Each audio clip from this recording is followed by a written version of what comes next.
zay fiaina mandalo e iveno ataonao apakivianao e tsy ireo fahavalo e reny aneka tokony tsy avitamingananao e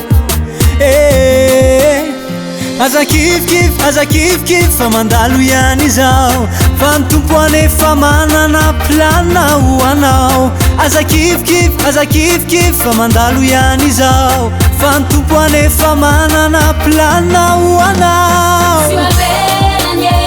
hoirery zany anao fa tena tiany anao hoirery zany anao e fa tsy foiny anao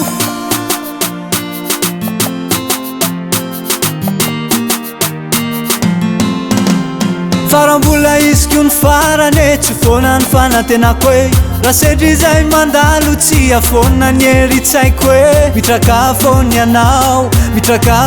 anao fa mbola isy vokany ao arinao aza kifikify fa mandalo ihany izao fa ny tompoany efa manana planina ho anao aza kifikify fa mandalo ihany izao fa ny tompoany efa manana planina ho anao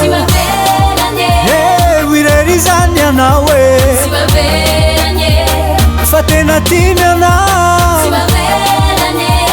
hoirery zany anao fa tena tiany anao Andriamanitra tsy amelanao irery zany tiany anao zanany anao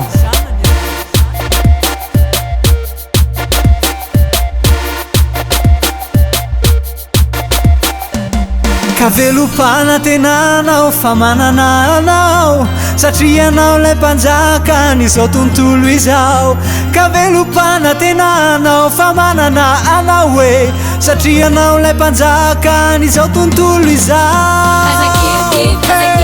fa mandalo ihany izao fa ny tompoany efa manana planina ho anao